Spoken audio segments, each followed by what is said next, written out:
मोदी सरकार के great Nicobar project को लेकर बवाल शुरू हो गया है। विपक्ष ने मोदी सरकार पर इस परियोजना के तहत आदिवासियों के जीवन को खतरे में डालने, जंगल काटने और अपने उद्योगपति दोस्तों को फायदा पहुंचाने का आरोप लगाया है, लेकिन अभी तक सरकार की तरफ से इस मुद्दे पर कुछ नहीं कहा गया।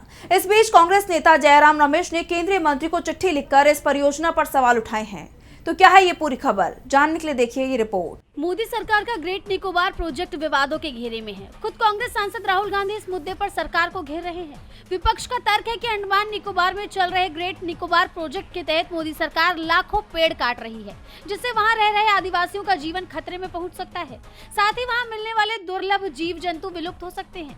विपक्ष ने यह आरोप भी लगाया है कि इस प्रोजेक्ट के जरिए पीएम मोदी अपने उद्योगपति दोस्तों को फायदा पहुँचाना चाहते हैं। विपक्ष के इन आरोपों से मोदी सरकार पहले ही घिरी हुई थी और अब कांग्रेस नेता जयराम रमेश ने केंद्रीय बंदरगाह, पोत परिवहन एवं जल मार्ग मंत्री सर्बानंद सोनोवाल को पत्र लिखा है, जिसमें उन्होंने परियोजना के तहत बनने वाले ट्रांसशिपमेंट पोर्ट के विकास को लेकर कई स्पष्टीकरण मांगे। चिट्ठी में जयराम रमेश ने ट्रांसशिपमेंट पोर्ट के विकास के लिए निजी कंपनी की भागीदारी के लिए निविदाएं जारी करने की समय सीमा और निजी कंपनी के चयन प्रक्रिया की जानकारी भी मांगी है।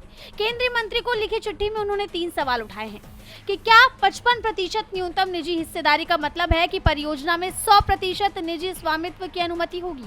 क्या बंदरगाह क्षेत्र में स्वामित्व का विविधीकरण सुनिश्चित किया जाएगा या फिर हवाई अड्डों की तरह ऐसी स्थिति बनने दी जाएगी जहां एक ही निजी कंपनी अधिकांश परिसंपत्तियां हासिल कर ले? जब पीपीपीएससी ने परियोजना के लिए व्यवहार्यता अंतर वित्त पोषण यानी वीजीएफ अनुदान देने के प्रस्ताव को अस्वीकार कर दिया है, तो क्या मंत्रालय अपने बजट से पूंजीगत सहायता उपलब्ध कराएगा?